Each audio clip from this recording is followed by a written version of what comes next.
It's been a long time since I did an updated version of Operation Gladio 101, and I have learned so much since the original one that I did that's posted on my Rumble channel. So I thought I'd take this opportunity to do that. And I have to start with the bottom line up front. As I mentioned earlier today, everything that we were taught about our history is a lie. It was devastating to me to learn that. But if you look back through history, Nuremberg was not anything that we thought it was. Did a few people die? Yes. Was there a lot more people involved that didn't? Yes. In many respects, I've come away from this 2.5 year research project understanding that from a strategic sense, we didn't actually win World War II. The forces that were behind Nazi Germany, a lot of the main players were never held accountable. As a matter of fact, the United States government helped many of them leave Germany. They showed up in places like the intelligence agencies inside of Germany. They showed up in the German government. They showed up in NATO. They showed up in foreign countries under Operation Paperclip. But worse yet, some of the most evil, vile people that operated inside of Nazi Germany was spread across the entire world. And we keep coming across them in our Operation Gladio research. You definitely get the impression that a covert war went underground and was continued covertly. I also have developed the understanding now that this global New World Order, Nazi International, whatever you want to call it, Fascist International, has been called multiple things, looked prior to World War II,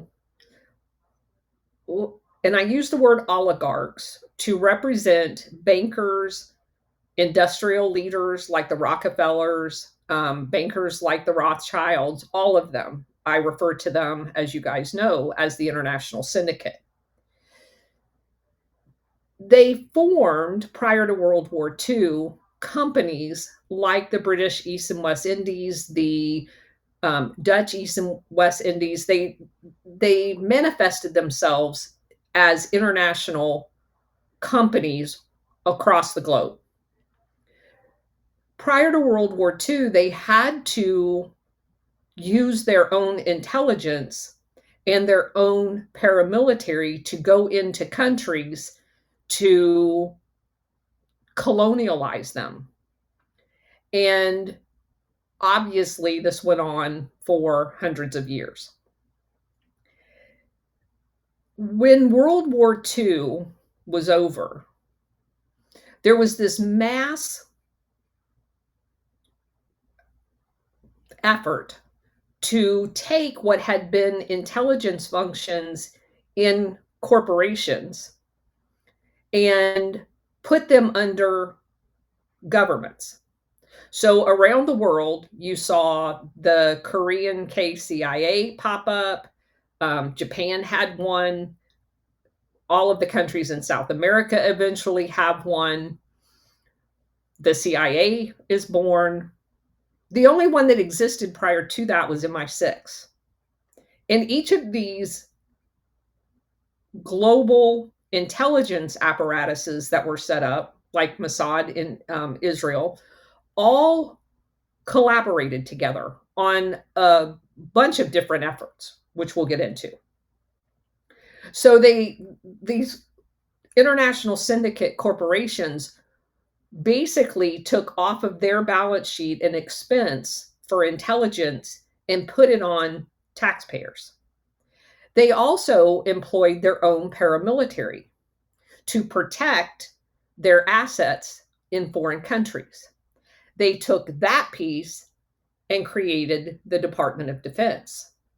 They set up specialized units, which were later used to protect their interest, in many cases unbeknownst to the people that were doing it.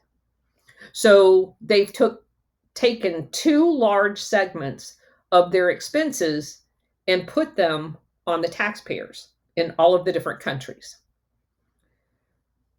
We now know in today's day and age, thanks to the 1980s and 90s, contracting out of intelligence capability and military capability to corporations like Brown and Root, Halliburton, all of these, that those organizations, to include Blackwater eventually, got bought by these same international syndicate corporations. So not only did they take it off their balance sheet, they are now being given profit from all of these privatized contractors to the CIA and the Department of Defense.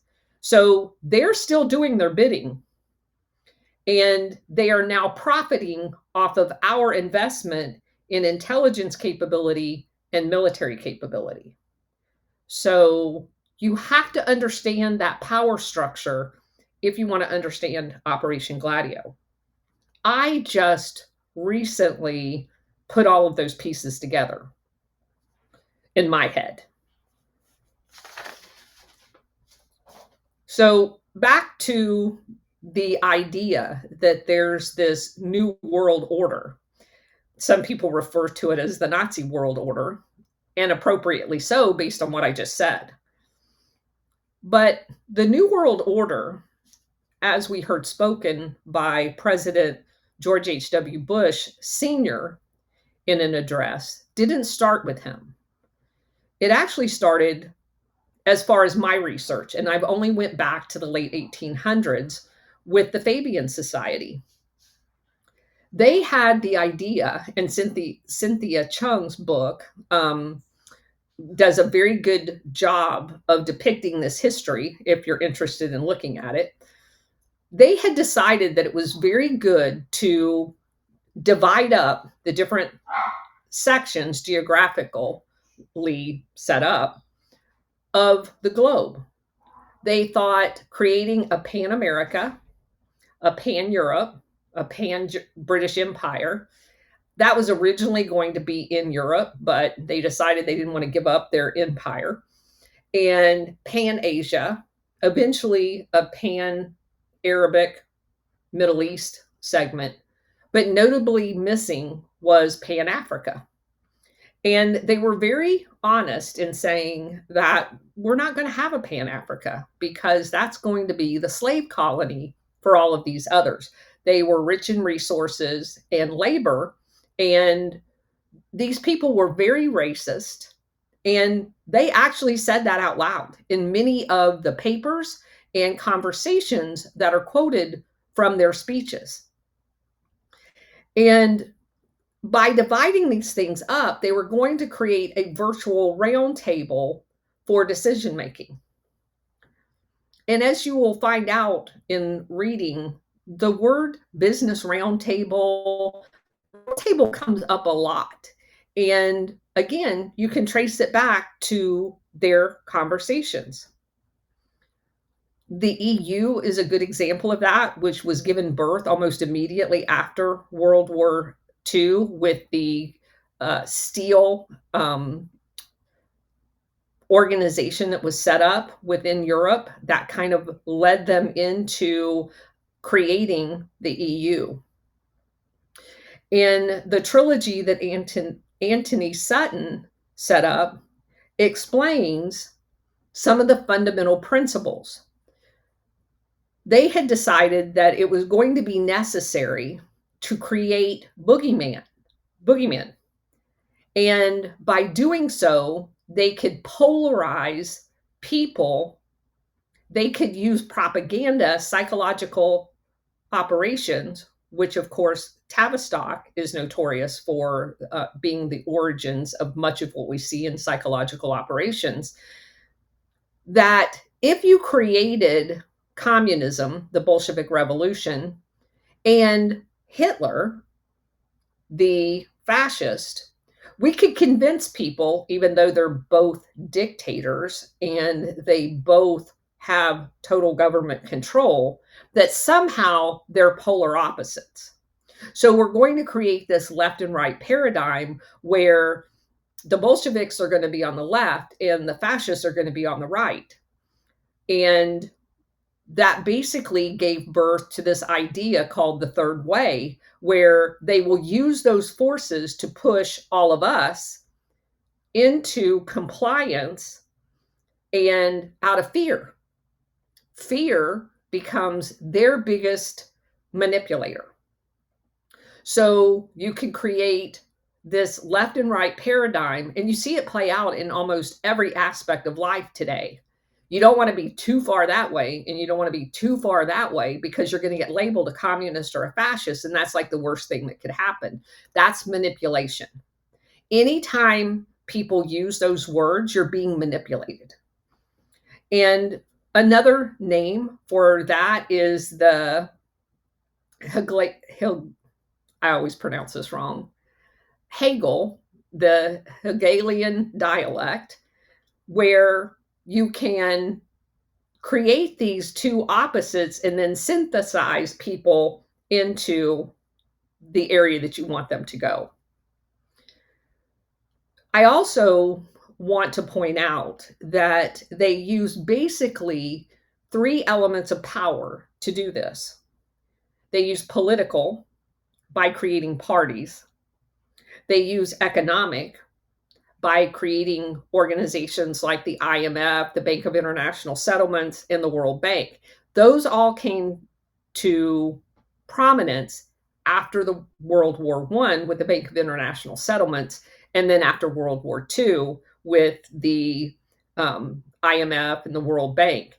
And if you go back and you look at people who have held the positions as president of the World Bank or president of the IMF, you will find out that they work into the story of Operation Gladio. Some of the exact same people end up in these positions that were State Department officials, high-ranking foreign service officers, or from the establishment in the international syndicate. So they control all of those levers of power. You also have the military. NATO obviously was set up after World War II, but SEATO and the organization OAS, Organization of American States for the Western Hemisphere, was set up as well. They are used to control countries within their sphere of influence. And of course, this is when we get to the story that my husband brought to my attention, where by generating chaos, you are able to control people. That's where terrorism comes in to play. So he one day came up and said to me, "Hey, remember the program that we watched growing up called Get Smart? The two entities, the good guys, were called control. The bad guys were called chaos.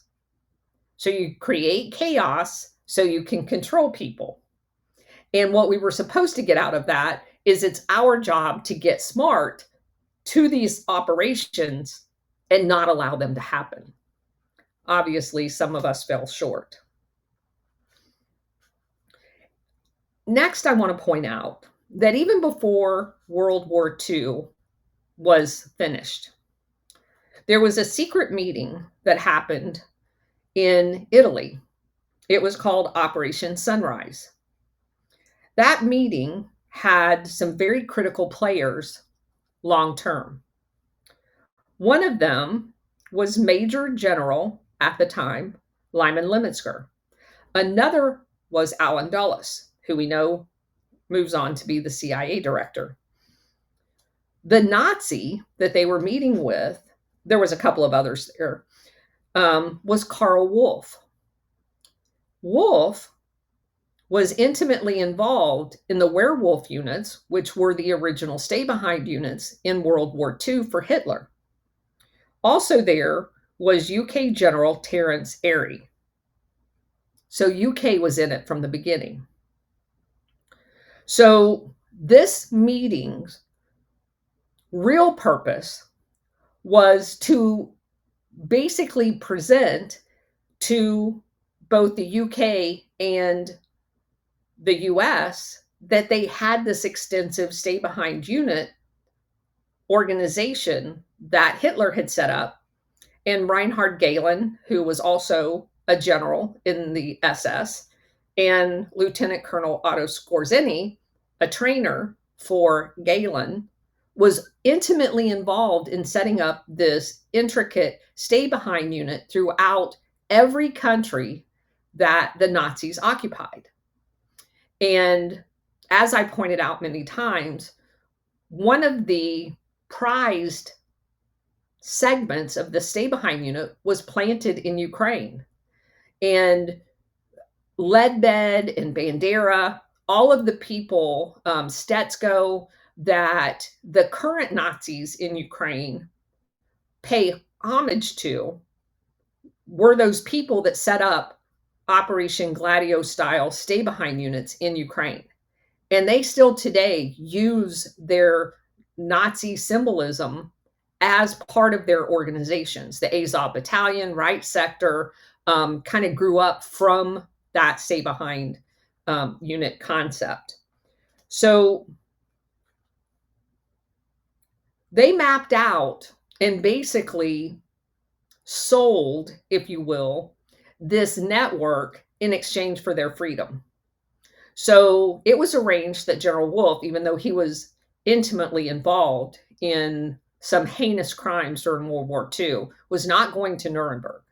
The same thing happened with Reinhard Gehlen. Now, Lieutenant Colonel Otto Skorzeny did show up, but he was acquitted. And that was all prearranged. That's why anyone telling you that we need Nuremberg 2.0 is crazy. Nuremberg was not an accountability. It was a show trial to placate a bunch of people. So we know that Gehlen, General Gehlen, Nazi, was dressed up in a US military uniform and flown into Washington, D.C. to be debriefed about the stay-behind units in Eastern Europe, which was his area of expertise. And with that, he is returned back and placed eventually into the West German chief of intelligence position to be Allen Dulles' counterpart. That was called the German BND. So another aspect in the immediate aftermath of World War II was a company that eventually becomes named Crypto AG. The man that created the technology to encrypt communications under Crypto AG was originally from Sweden. He had worked with the US government during World War II. As a result of that, they took this man and placed him over in Switzerland and created this company. Now, he had developed basically a back door for the CIA and the West German General Gehlen, the Nazi, to eavesdrop on what eventually becomes 120 countries' diplomatic communications to their embassies. So if you're Egypt and you bought this equipment, which they did, if you're Iran and you bought this equipment, which they did, everything that the country of Iran was sending to their embassies around the world was being spied on by West Germany and the CIA. It was not until the year 2020 that this company finally was gotten rid of by President Trump. So you need to understand what that actually means. That means that every time the CIA pretended something was a surprise to them, they were lying. They had this information. Anytime a country was amassing troops, there were communications from that country to their embassies in other countries, and the CIA knew all of it. So did the West Germans. Now, eventually, this guy that created it got old, and they weren't sure, they being the intelligence functions, they weren't sure that they could trust the son who was going to inherit the company. So they make an arrangement with the old man that we're going to buy it and we're going to set up a front company, and we'll give that front company 5% of the profit of the company, or 10%, to basically be a front company.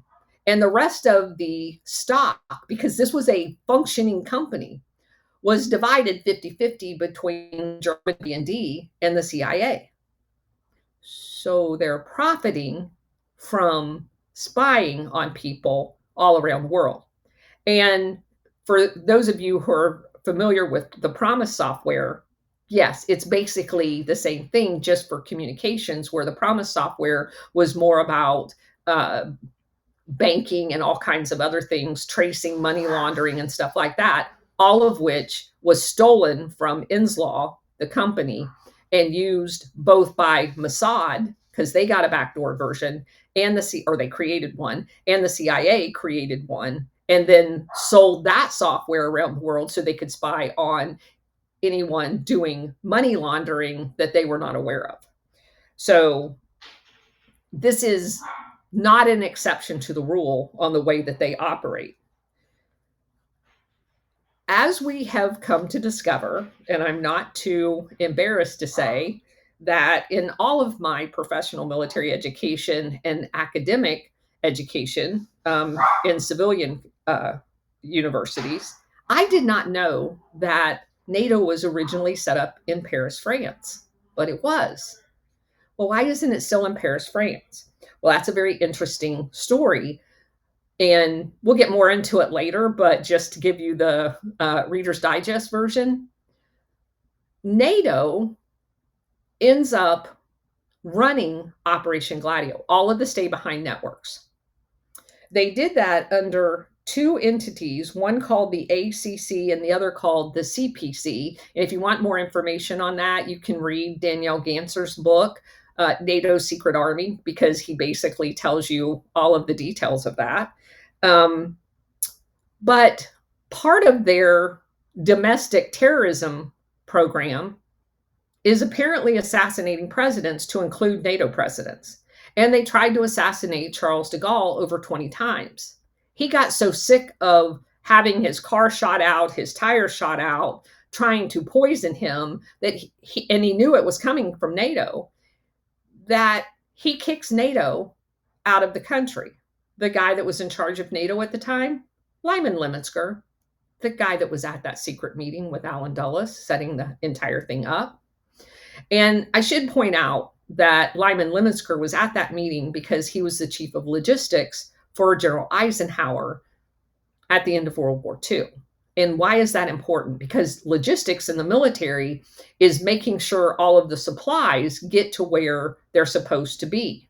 It's literally like supply management, logistical, moving things around. Well, that was a very important job at the end of World War II, because they had a crap ton of weapons all over Europe. And where did those weapons end up? In stay-behind unit caches, buried in forested areas, to use when they got a mission. They would just go to their stash of weapons, which all ended up being NATO weapons. And so they would use these caches of weapons, and in the case of Charles de Gaulle, to assassinate him. So he kicks them out. That's how they ended up in Belgium. Now, of course, Operation Gladio at the time was being heralded as it's all about the communists. we can't let the communists invade Europe. Well, as we all know, there was over, depending on whose figures you use, 25 to 50 million Soviets that had been killed in World War II. In the immediate aftermath of World War II, when the stay-behind networks was being set up throughout the rest of Europe, to include Sweden, Norway, and Denmark, there was no Soviet threat. Their military had been decimated, and their munition factories had suffered severe setbacks due to the Nazi campaign into the Soviet Union. And so again, the selling NATO secret armies as a defense against communism, because any day they're going to invade all of these other countries, was nonsense at the time. But it sold well because you have to have a boogeyman. So Otto Skorzeny was set up, since he had been Galen's trainer during World War II, training paramilitary stay-behind units in all of the occupied countries for Germany. He gets selected by NATO to be their trainer for the new NATO stay-behind units. And he was originally stationed in Paris, but he almost immediately gets recognized because he's got this big scar on his face. So they pick him up and they move him to Franco's fascist Spain. He sets up shop in Madrid. He has some handlers. The CIA used junior military attaches in Madrid as pass-throughs for communication to Otto Skorzeny. Otto Skorzeny goes on to set up a construction company with a partner. That construction company, it just so happens, of all the construction companies in Spain, they get the contract to build out all of the new, because again, Spain was fascist. They're not a democracy. We didn't have air bases there. We didn't have military bases there at all. But Otto Skorzeny's company gets the US contracts from the Air Force logistics area to build out all of the military bases. What was actually built was way in excessive of what it took to actually build those.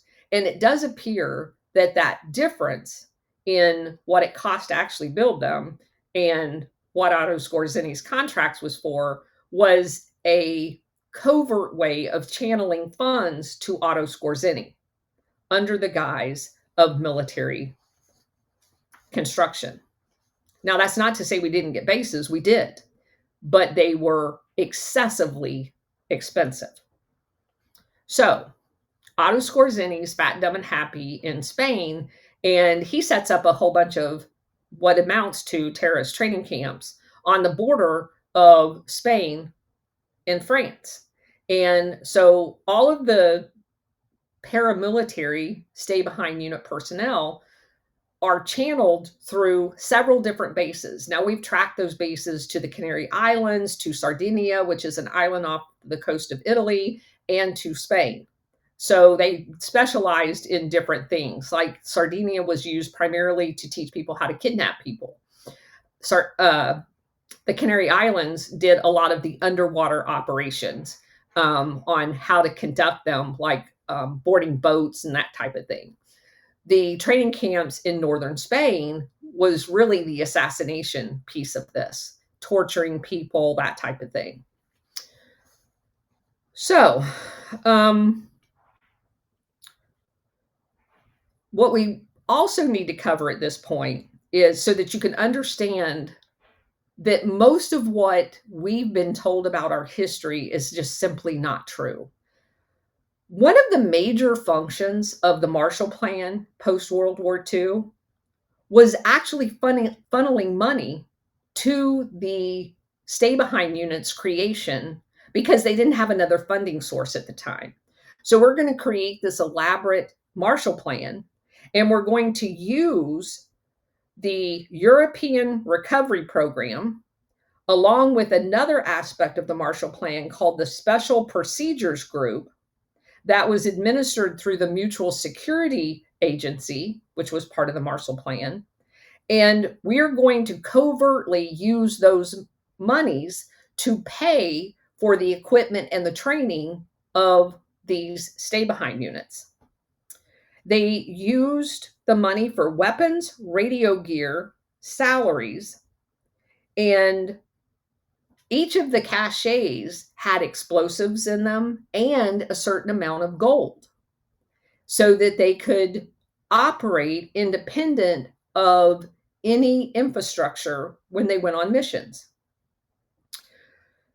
This money was also laundered through the Banca Nazionale del Livorno in Italy, the Institute Opere Religioni, which is the IOR, or the Vatican Bank. And the Vatican Bank is used a lot in Operation Gladio, especially on the drug side for money laundering. They were money laundering billions of dollars, which we'll get into. By 1951, the Office of Policy Coordination, which is Frank Wisner's organization. Now, it in itself is a whole story, but for this part, we're just going to say, when it was originally set up, there was a battle between the iterations of the CIA because it went through two different iterations from the closing of OSS, the Central Intelligence Group, and another one, and then the CIA. So during that period, they made the case that they should have OPC because OPC is basically the covert operations. The State Department wanted it. The Department of Defense said, you're going to be doing military, paramilitary type things, and we should have it. So what was originally decided is we're going to place it under the State Department, but we're going to have liaisons from the intelligence and the military working with it. It eventually moves out of the State Department into the CIA. And Frank Wisner, who was originally in charge of it in the State Department, moves with it to the CIA. And he becomes kind of the chief covert black ops guy. So they basically worked with the European stay-behind units. But they know long-term they have to have a covert funding source for this because the Marshall Plan is not going to be there forever. That's when they looked east and took the model that Paul Helliwell, who was working with Chiang Kai-shek in southern China during the OSS days during World War II, watching Chiang Kai-shek fight not just the Japanese, but Mao at the same time in a civil war, funding his entire operation with opium. And so there was a merging of the operations of the KMT army with the stay-behind apparatus that was being set up inside of Europe. It later expands all over the world. But at this time, they're looking at this as the key to covert funding. We're going to use the sale of opium, just like Chiang Kai-shek had been doing inside of China, to fund covert operations. Now that grows into weapons trafficking and human trafficking as well, but it originally started with opium. So you have the KMT's 93rd and 3rd Division that was being serviced by the China lobby and all of the people involved in it, which is where we came across William Polly, Claire Chennault, again, a major general from the US military. And there were heroin labs being set up in the Southeast Asia area to convert the opium into heroin. And the Civil Air Transport, CAT, which later becomes Air America and a proprietary for the CIA, was doing a lot of the transporting. They also, Paul Helliwell, sets up a company called Sea Supply. so that they have shipping and air ability to move opium around the world, independent of anyone else.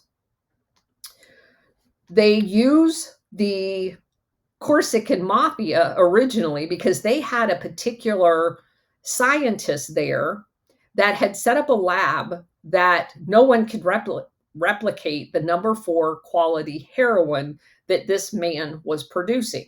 And so that's the reason why we agreed to put the French back into Vietnam after World War II instead of going with Ho Chi Minh, who, by the way, was not a communist at the point. He wanted a constitution in a unified Vietnam. But we decided that's not going to work if we're going to control the opium flow in Southeast Asia. We need a foothold in Vietnam. So we were going to put, and we did, agree that the French could come back after World War II into, they'd been kicked out by the Japanese, into Vietnam and recolonialize it, which seems to be completely opposite of what we would be doing as a country. We certainly wouldn't be supporting the recolonization of a country, but we did. So the French, who has the lock on number 4 grade heroin because of the Corsican mafia, we want the French in. Eventually,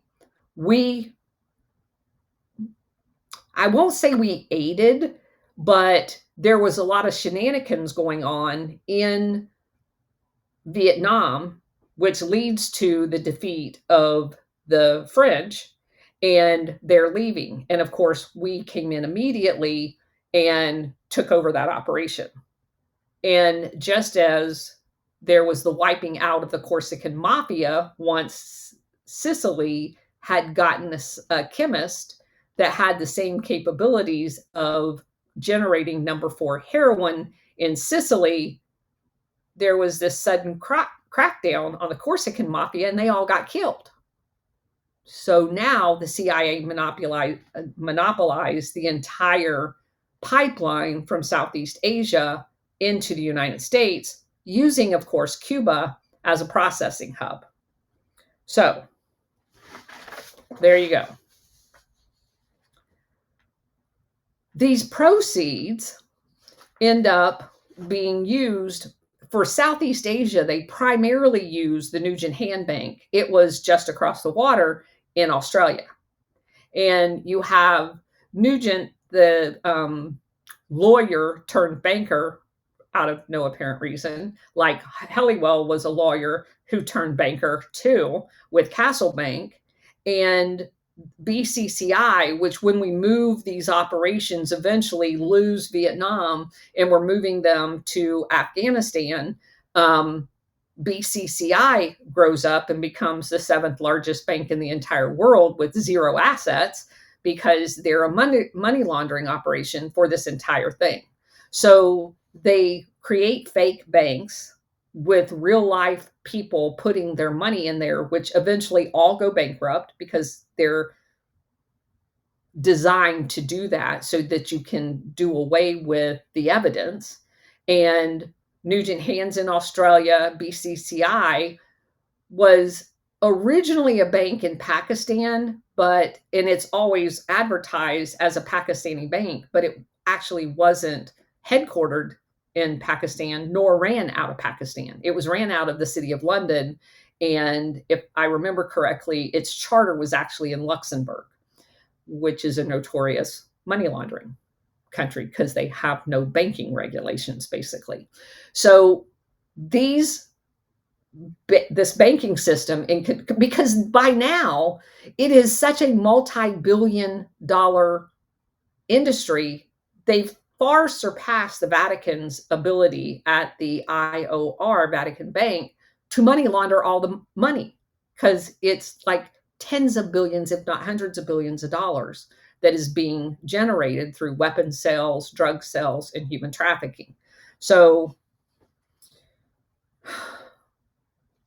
what happened in the island of Formosa that changed its name to Taiwan? So Chiang Kai-shek eventually loses to Mao, and he's kicked out of China. Well, They're not going to give up their opium business because it's funding all these covert stay behind units. So the CIA decides to move him to Burma along with his KMT army. And they set up opium farms there too. The Burmese eventually get tired of the ruckus that they're creating and they kick him out as well. So they have to have a place to put him. Formosa's this Chinese island. Chiang Kai-shek is a Chinese general. Just makes sense to throw him over there. And they do. And Chiang Kai-shek almost immediately, because the Formosans don't want to have anything to do with the CIA, they don't want to have anything to do with Chiang Kai-shek and his opium, they start rebelling. So Chiang Kai-shek declares martial law, kills a whole bunch of Formosans, and rules by edict for the next 40 years, both him and his son. And he was allowed to do that because we had an entire industry pop up called the China Lobby that had some very famous people involved in it that basically lied to the American people, to include General MacArthur, by the way, because he's still hanging out in Japan at this point, to say that Chiang Kai-shek is running a democracy. It wasn't a democracy. People were being bayoneted in front of the State Department, and that was revealed in declassified cables. So here you have a Chinese general sitting on a Chinese island, and we're just going to change the shingle. And for a period of time, it was called the Republic of China, like a government in exile. Eventually, it gets called Taiwan. It's all the same thing. It's actually Formosa, a Chinese island with a Chinese general sitting in front of it. So if you look into the first few State Department and CIA people that get stationed there that are going to lie to the American people, you find another pattern. So one of the first, well, the first in 1946 to 1949 was John Leighton Stewart. John Leighton Stewart was originally, now he's the pretend ambassador, okay, to the Republic of China called Taiwan, was in the CIA as part of, again, it had a different name at the time, Office of Policy Coordination, the covert operations area. And his area of expertise was the Asian Pacific Theater. He's one of the guys that was helping move Chiang Kai-shek to KMT and his KMT to Burma. It was called Project Paper. They also, he was involved in some of the air supply missions to some of the KMT left behind in China to launch guerrilla operations into China against Mao. And again, this is after Chiang Kai-shek has lost the Civil War. The next one was Karl Rankine. Just before Karl Rankine shows up in 1950 through 1953, which was the full time that we were in the Korean War, he was in Singapore. What was he doing in Singapore? Well, he was actively involved in the UK's operation in Malaya. Malaya, for those of you who don't know, was the precursor to Vietnam. The use of concentration camps, the use of Agent Orange, the use of torture, and all of that stuff was a UK creation in Malaya. That's where this guy was. Well, he was technically in Singapore, but he was helping with those operations. And also providing covert support for militias inside of that country, Malaya, and the use of psychological operations. After he left Taiwan, he became the ambassador to Yugoslavia in 1958 to 1961. During his time there, the CIA ran stay-behind networks into Yugoslavia while they were setting them up in Western Europe, and they funneled arms to anti-Tito Croatian immigrants. That obviously was a huge, big deal at the time inside of Yugoslavia. On the CIA side, the first station chief was Raymond Pearce. Who's Raymond Pearce? Raymond Pearce was a former OSS veteran turned CIA who parachuted into Burma and mainland China in support of the KMT Army. He also set up the agency's first permanent Western Enterprise Inc. It's a front company that was used inside of Taiwan to funnel money to covert operations, primarily the KMT Army. He also was dual-hatted as the station chief and the chief of technical services. And for those of you who are part of the daytime group, the technical service is basically their dirty trick squad. That's the torture, that's all of the instruments that they use to do covert operations.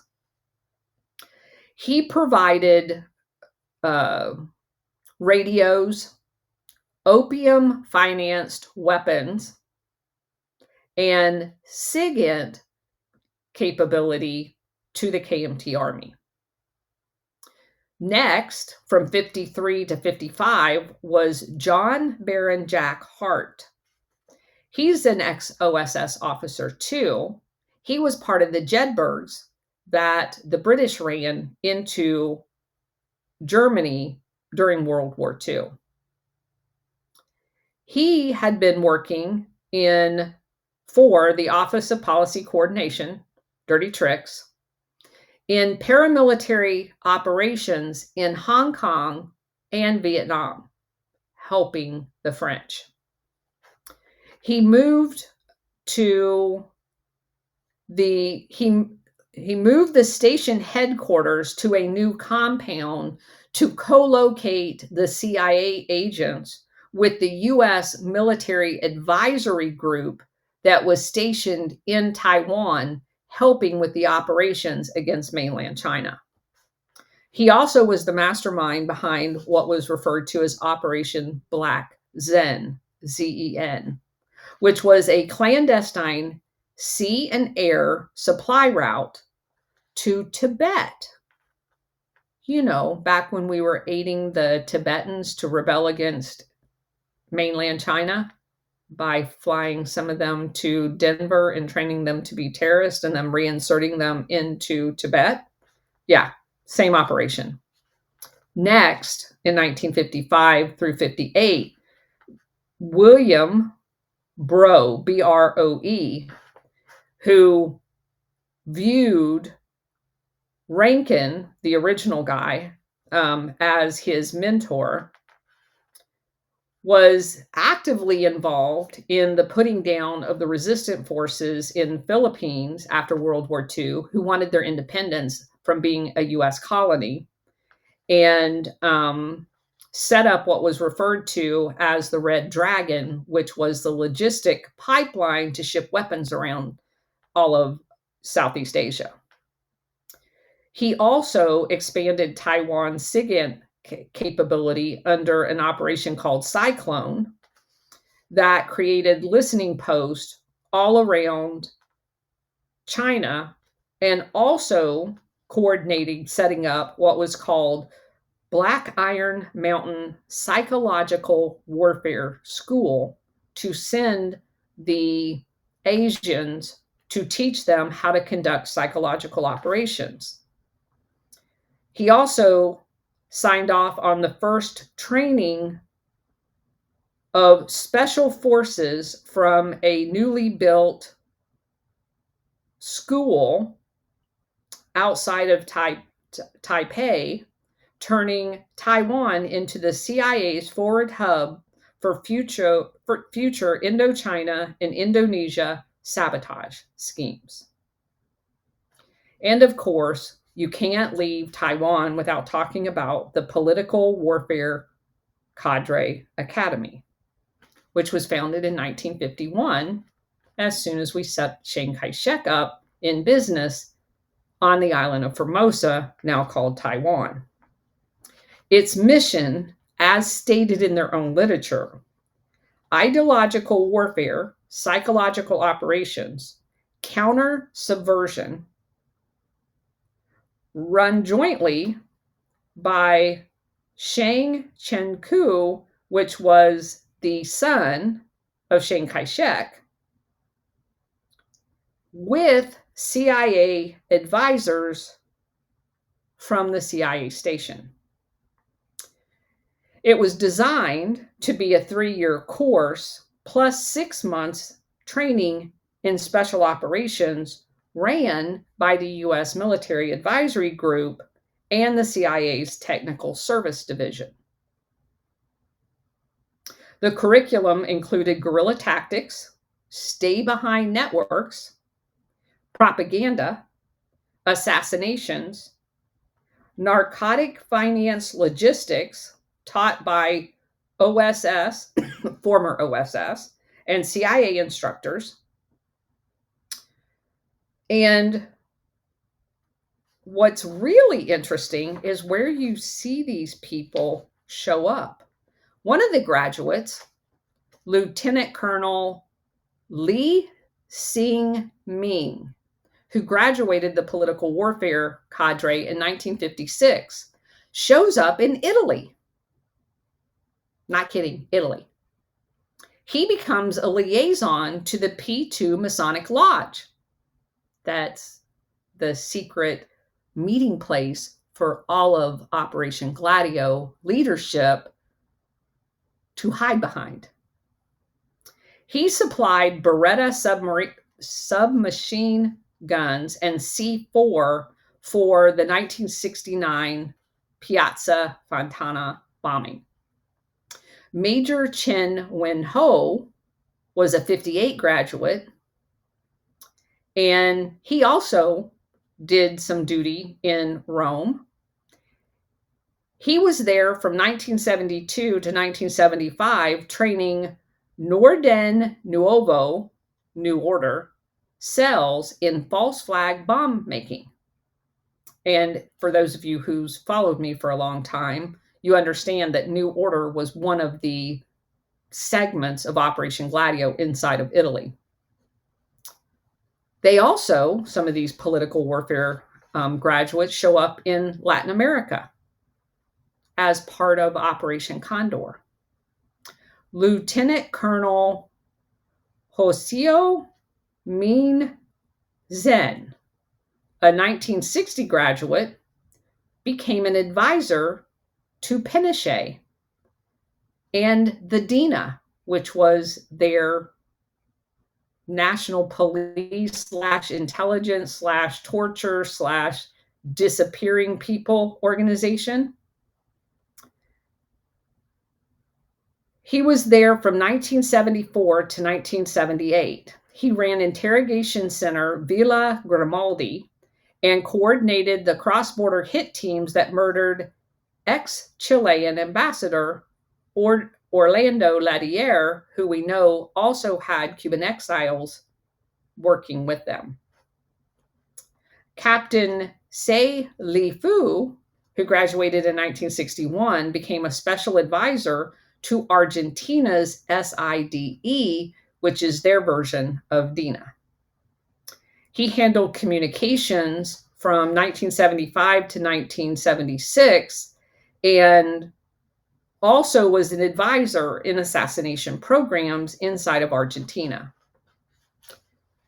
Major Cao Ten Sei graduated in 1959. He was in Latin America training Bolivian paramilitary under Colonel Luis Arce Gomez.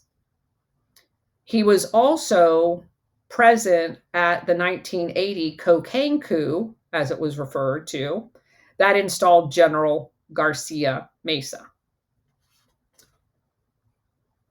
You had graduates from the political warfare cadre that were hired by the Nugent Han Bank to run the Taipei branch,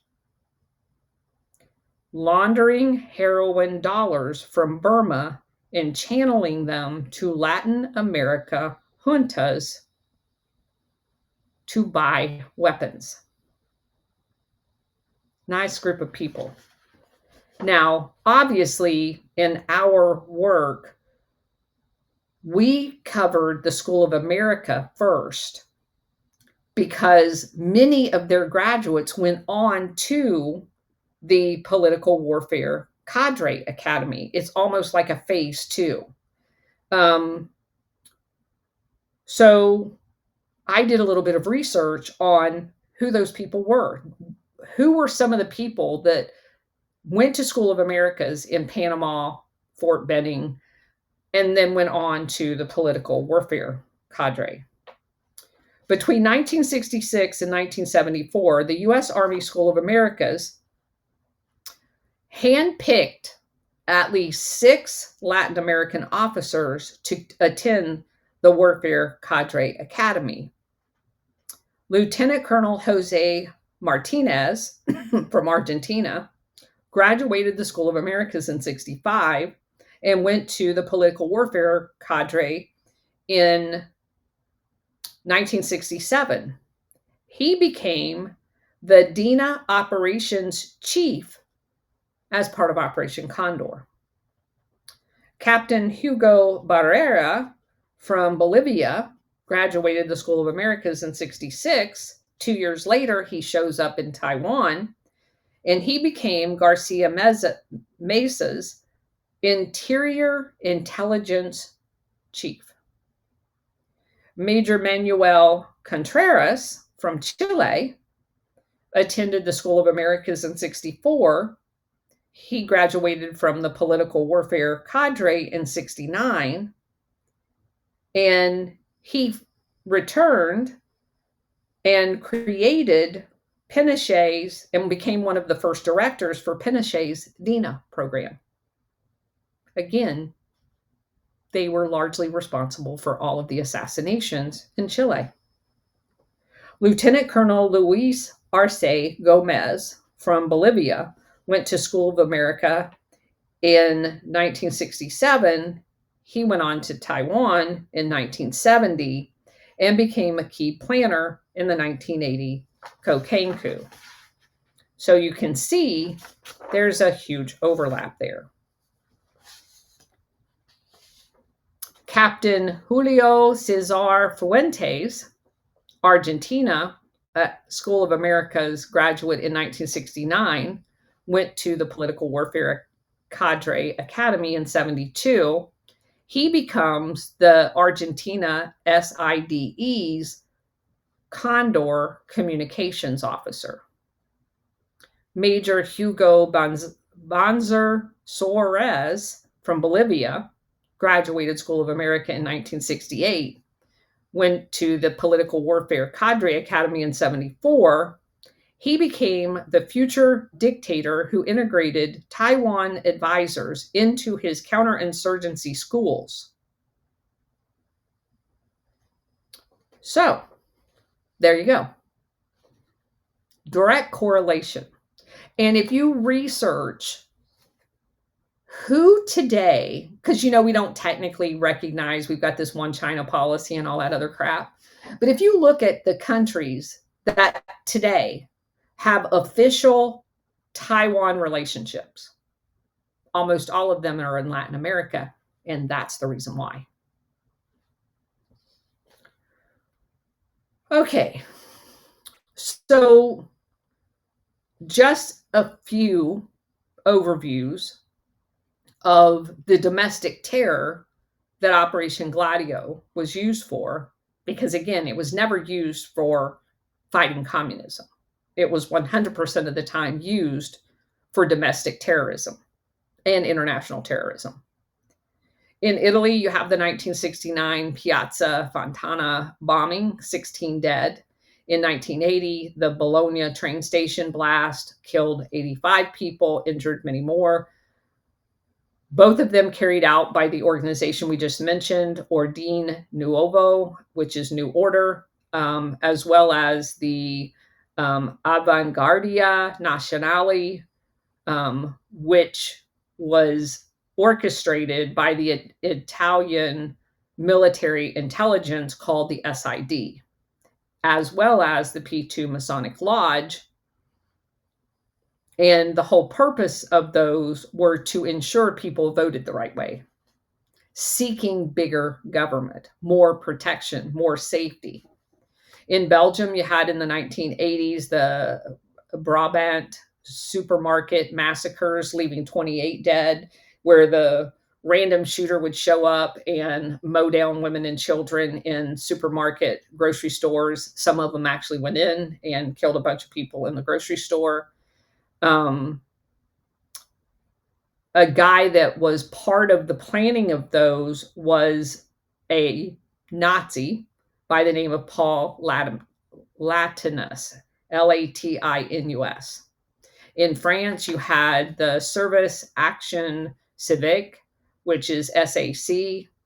There was an attack in 1982 using the exact same playbook. And there's many more. Those are just a handful of examples. Some of the international operations, if you go to Operation Condor, you find obviously the 1973 Chilean coup and Pinochet's DINA, Argentina's SIDE, as part of Operation Condor. Their instructors, none other than Stefano del Chiese, who was from Italy, an Operation Gladio operative, Klaus Barbie, SS officer, and Michael Townley from CIA, made a DINA officer to ensure the continuity between the two.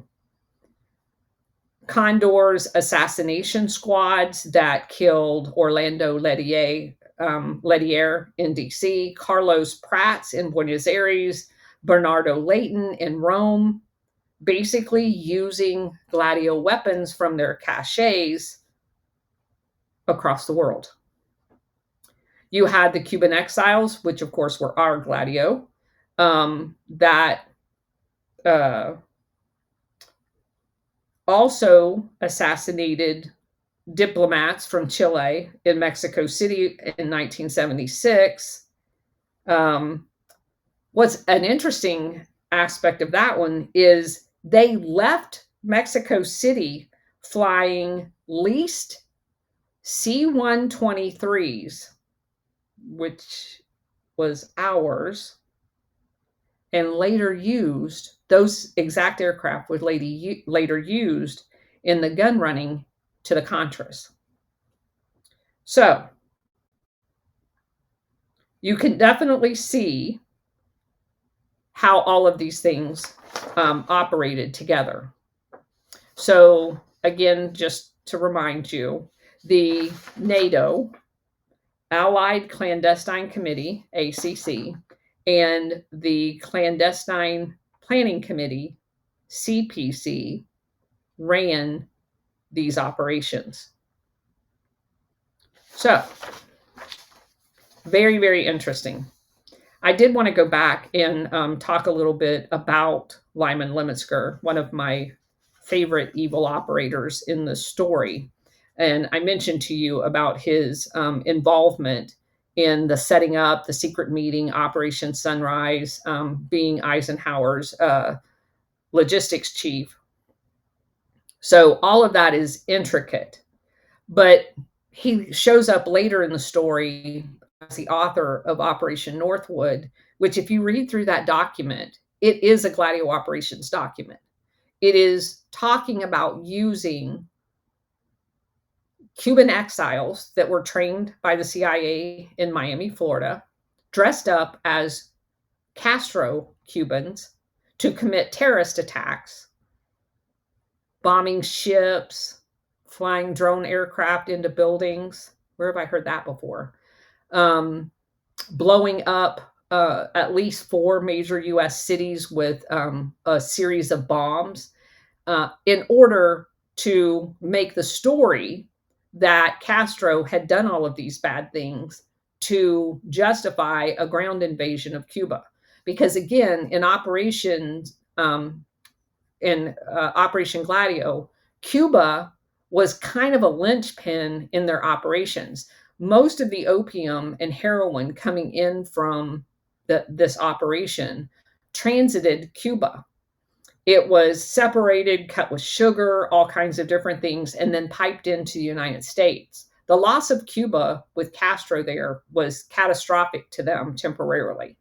They had to come up with other ways. A lot of that operation in the immediate aftermath of Castro coming to power was moved to the Dominican Republic. And that's a whole nother story because, of course, we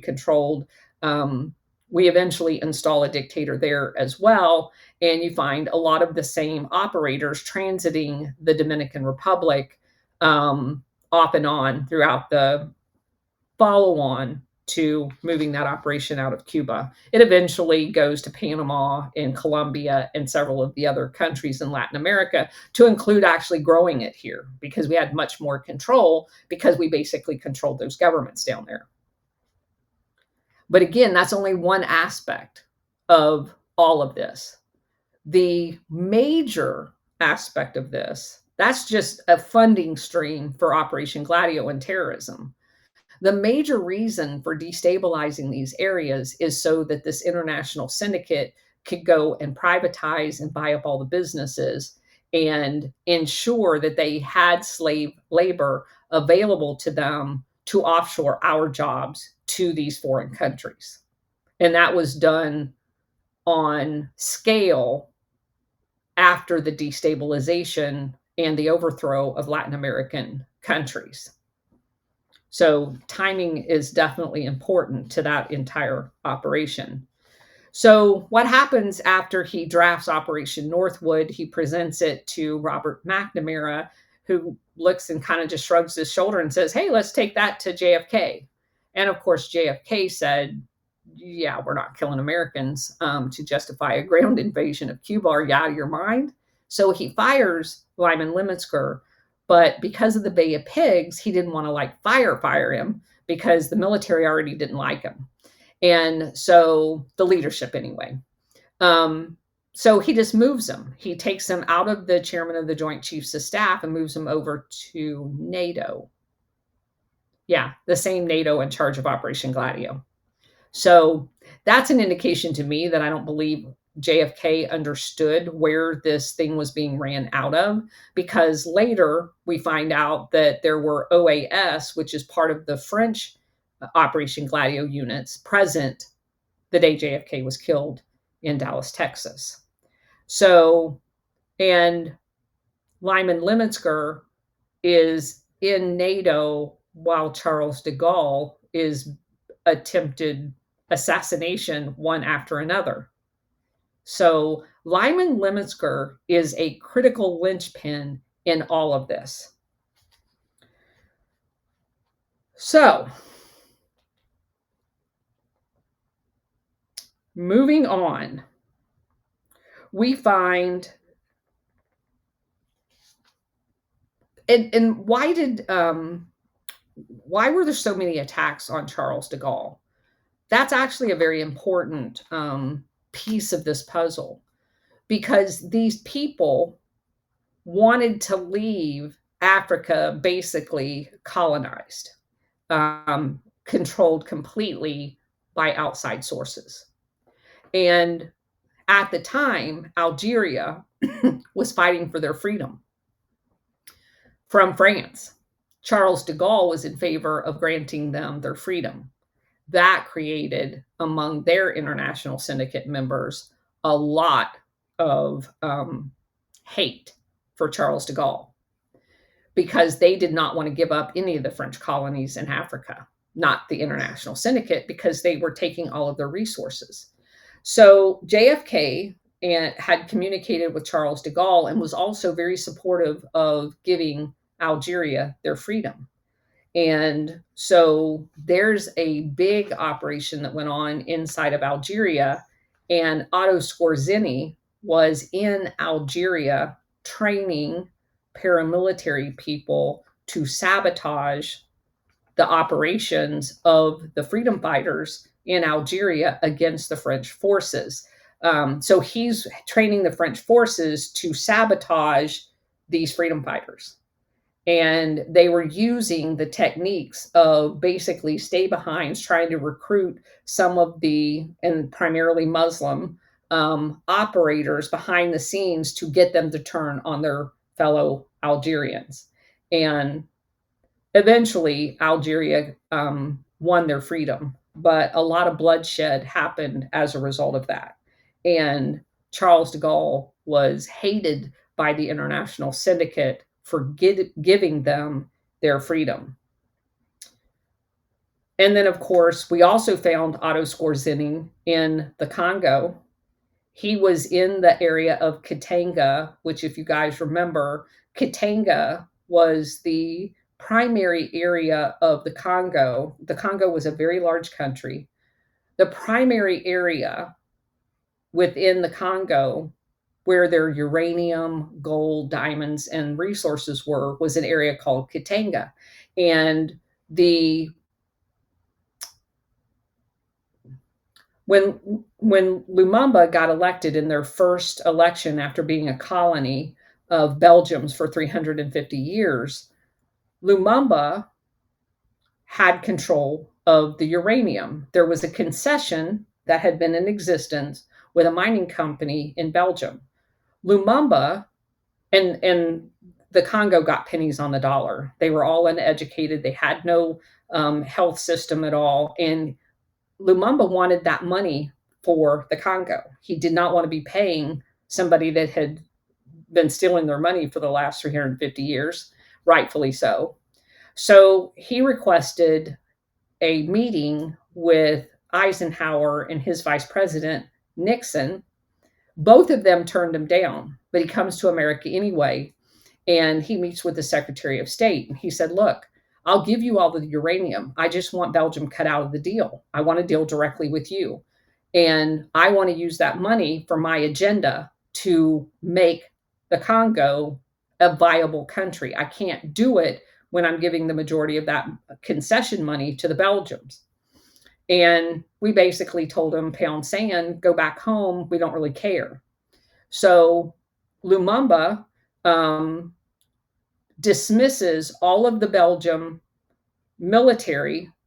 And for some reason, the Belgium had told Lumumba that you can replace all of the enlisted people in your military, but all of the officer corps are Belgium officers and they're not leaving. And Lumumba was like, the hell they're not. Get out. I'm not doing business with you anymore. And then, of course, the IMF cuts him off. There's economic warfare going back to that.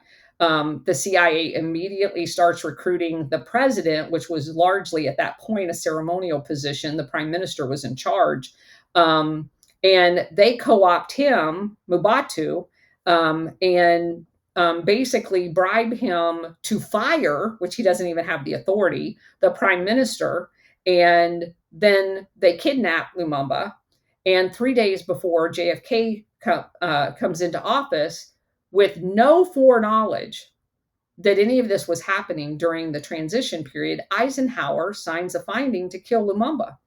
And so they kidnap him. They kill him on January 17th. And it's a couple of weeks into his presidency that JFK even finds out any of this happened. We also know by reading Major Gammis's book on Otto Skorzeny that he was intimately involved in all of these operations, because Katanga, in the middle of all of this turmoil, starts a civil war with the Congo. So Lumumba needs weapons. The US isn't going to give him weapons. NATO's not going to give him weapons. So who's his only person to call? The Soviet Union. When he made that call, Eisenhower labeled him a communist for making that phone call after he'd been cut off by everybody else. And the Soviet Union tried to help him, but by that time it was too late.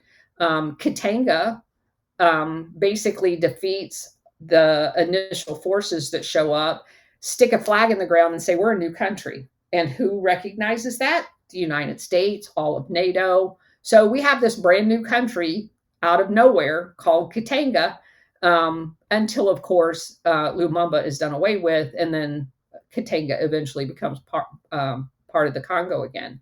And their name is changed to Zaire and blah, blah, blah. So a lot of the rest of the history goes along. But the important part of that is understanding how this is tied to this entire operation, because you have the same players. The CIA station chief drove around with Lumumba's body in the back of a car for 2 weeks. And he eventually gets boiled in acid because they don't want anybody finding his body. And we don't even find out about that part until a Belgian NCO within the last several years comes up with the gold tooth that was taken out of what was left of Lumumba and returned it to his family in the Congo. That's how we found out about that part. So a horrendous story, but illustrative of how this entire operation works, and the fact that it was a global operation. It was not confined just to Europe, which most people believe it was. It was not. You find these same operators all over. As I mentioned, the Cuban exiles being our Operation Gladio, you find them in Nicaragua. You found them in a lot of Operation Condor in Latin America. Felix Rodriguez was in El Salvador. He was part of Brigade 2506.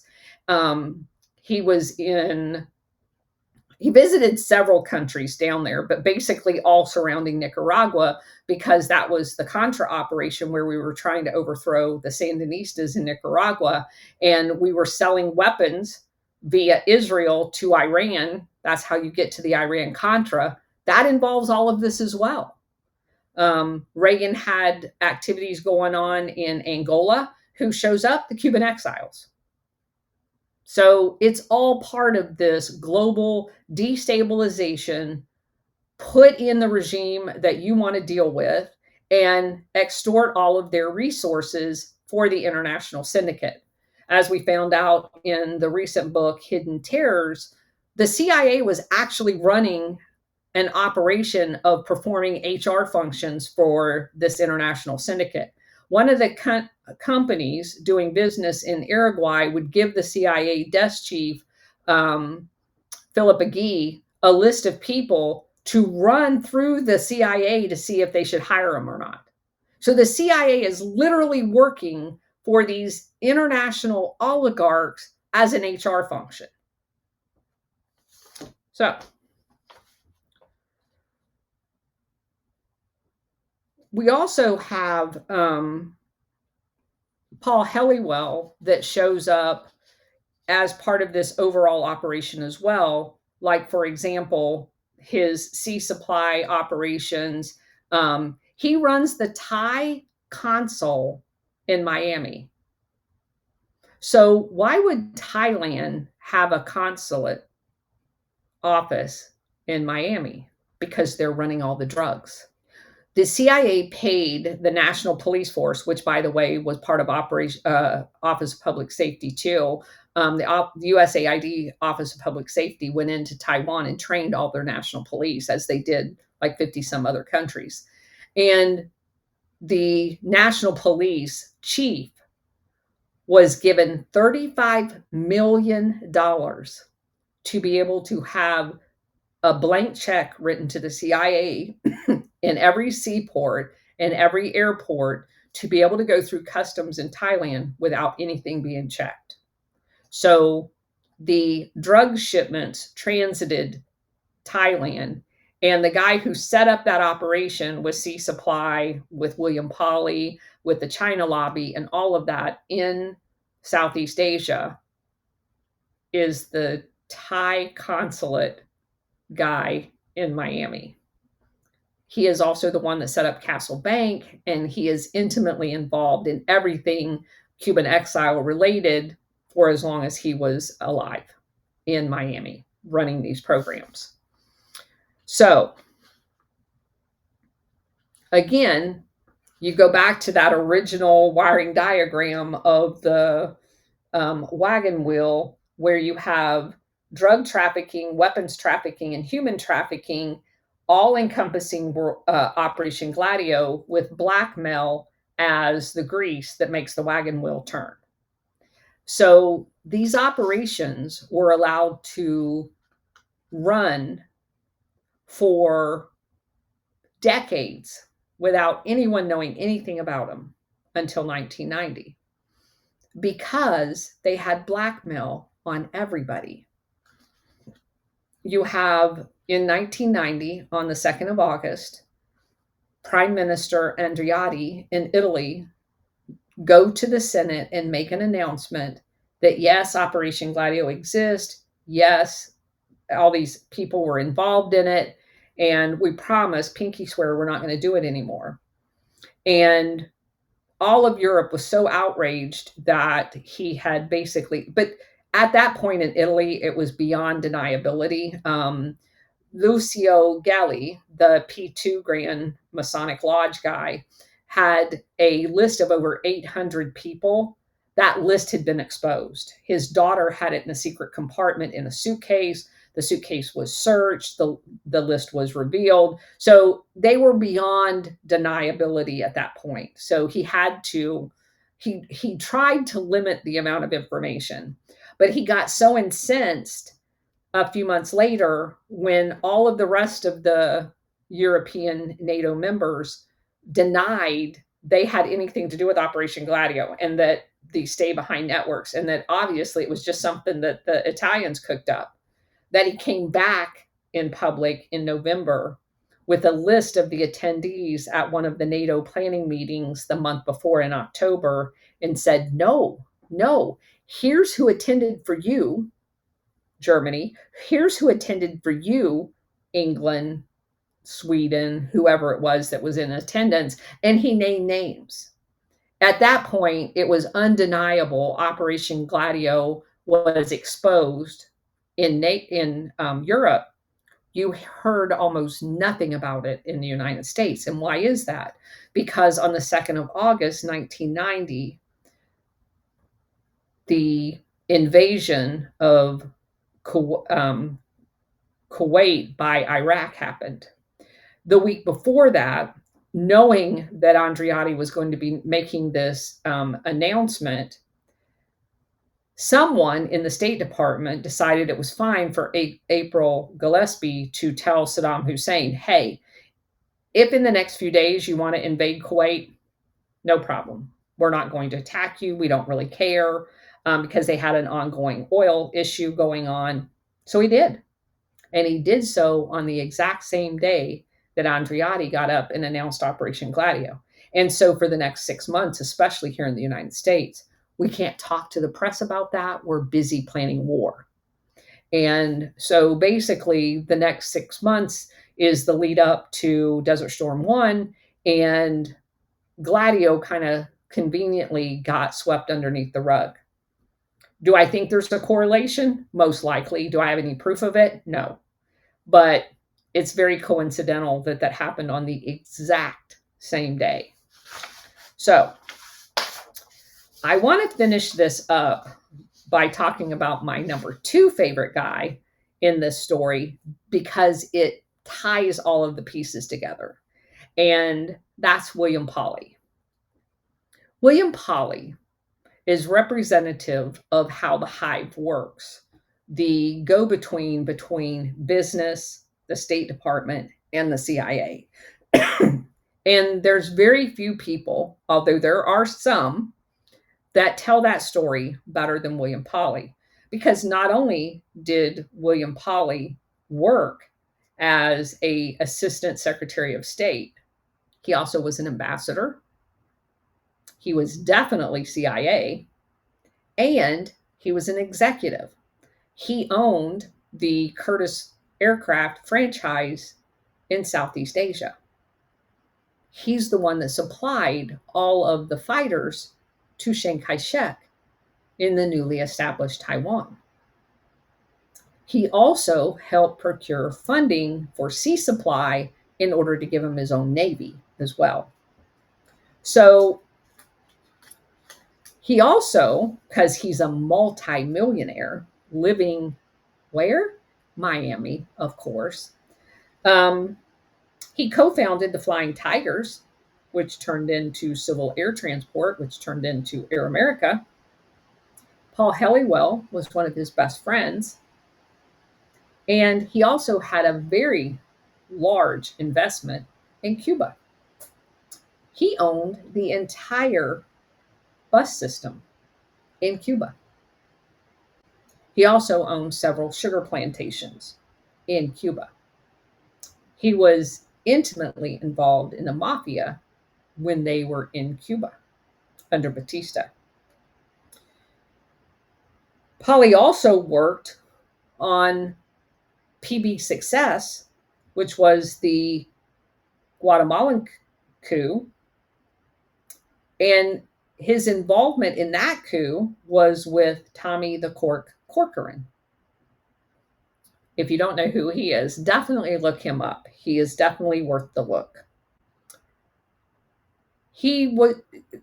William Polly had a very large yacht because he was a multimillionaire.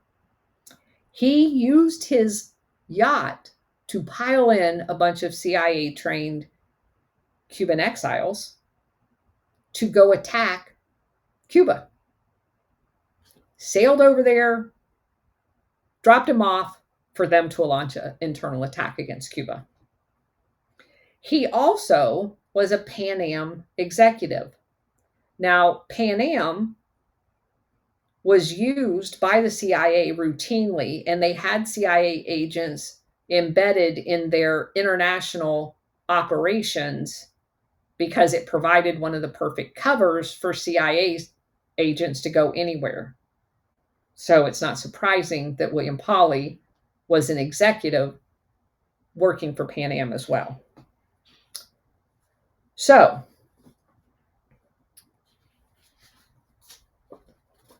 I also wanted to add that in Legacy of Ashes, William Polly met with President Eisenhower at the time. William Polly was a registered Democrat, but that really didn't matter because this is a uniparty thing. Eisenhower said that they needed some fast cash to take to the Pentagon to buy 3 planes for the Guatemalan coup. William Polly left the White House, went to the bank down the street, withdrew $150,000, walked into the Pentagon, bought 3 planes that were used in the Guatemalan coup, and they were transferred to Guatemala. That's how much power William Polly had. And I thought I would just add, I think it's weird. He actually was in the process when he died in a really weird kind of way, suicided, that he was in the middle of publishing his memoir. It is now located at the George Marshall Library. And yes, I plan on visiting. In the book Prelude to Terror, which is on the Colonel's Corner as a book review, it is alleged that the Brown brothers Harriman provided CIA cover for Prescott Bush. Bush was at the time working out of 44 Wall Street. Bush, as we know, also was elected to the Senate and served on the Armed Services Committee. And Bush was on the board of Pan Am at the same time William Polly was, which is really weird. And do you know what else they had in common? Later on, Zapata Offshore Oil, which of course was George H.W. Bush, William Polly was instrumental in setting up an oil deal for Zapata Oil with a Mexican oil company. That's really weird. Like, totally weird.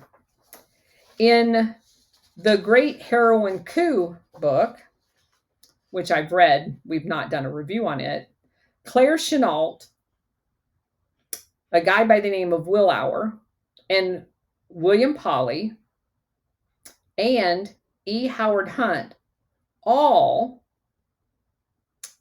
were involved in setting up the heroin network, which we just talked about, out of Taiwan.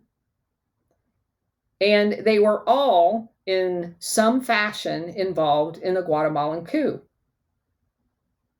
Also involved in the Guatemalan coup was Lucien Koenig, who we first came in contact with as the French guy in Vietnam that basically gets bought out by the CIA. And while he is still pretending to represent the French and the French connection in Vietnam, he's actually working for the CIA. Also, the guy that we came across a long time ago, Warbell III, he was located outside of Fort Benning and outside of Atlanta, kind of in the middle of the two. He's the guy that was a weapons trafficker who ends up getting killed in LA with a whole bunch of shenanigans. That's a long story. But they also collectively were involved in supporting the KMT army for Chiang Kai-shek and worked with the World Anti-Communist League with a guy by the name of Carlos Marcello. And of course, you find all of these same people that were involved in the Bay of Pigs. And many of the same people involved in Watergate. Tommy the Corcoran was a lawyer. He had a law firm in DC. And one of his clients was none other than Cornelius Vander Star, CV Star, the guy we've talked about quite a bit on Alpha Warriors show. He's the guy that set up the insurance company over in China and eventually has to leave because Chiang Kai-shek gets kicked out. That company eventually becomes AIG. He also, CV Star, under his insurance company, did a lot of business with the mafia, ran union pensions, all out of Tommy the Corcoran's law firm. He represented quite a few mafia people. His law partner was William Youngman. Corcoran's clients included United Fruit, Chiang's brother-in-law, TV Soong, Soong. He also was the lawyer of record for Civil Air Transport, which becomes Air America, a CIA proprietary. Corcoran was the pass-through from United Fruit because the Guatemalan coup was done on behalf of United Fruit. Corcoran was the middleman. He and William Polly are getting all of the resources together for United Fruit using the CIA to overthrow the government of Guatemala because the government of Guatemala wanted United Fruit out of their country because they owned all of the farmland.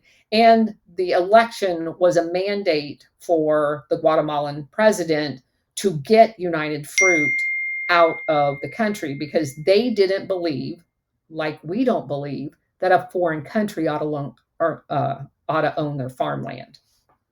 But that was not to be. Also, Tommy the Corcoran was involved in Double Check Airlines. Double Check Airlines, you guys may remember, was a CIA front company used by United Fruit and the CIA. That is the company that hired the 4 Alabama Air National Guard people that went to work for the CIA to prepare for the Bay of Pigs down in Guatemala. They ran a big training base there to train Cuban exiles to be pilots, but they also had the 4 Alabama National Guards down there as instructors. They eventually ended up, there was more than 4, but 4 of them got killed because their planes got shot down because they ran out of Cuban exile pilots to fly the missions. William Pauly also worked as an arms dealer to supply the KMT outside of Congress's prohibition to do so, and he did it with Santo Trafficani and the Cuban exiles' help. So, very interesting. That, in a nutshell, is Operation Gladio. And you can see by the crossbreeding, I mean, obviously there's hundreds of other players, but that's a sampling of how you can go from as far east as China, Taiwan, the Philippines, and you see all of these operations, and you can go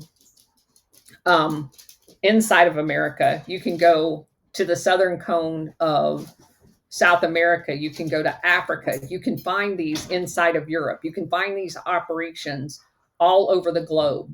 We just recently found stay-behinds in Iran before the overthrow of Mossadegh, and that literally blew me away.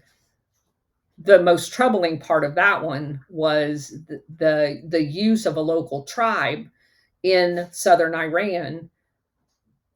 They were trained by the military advisor group, the MAG, that had been set up inside of Iran in order to destabilize that, to overthrow the government of Mossadegh.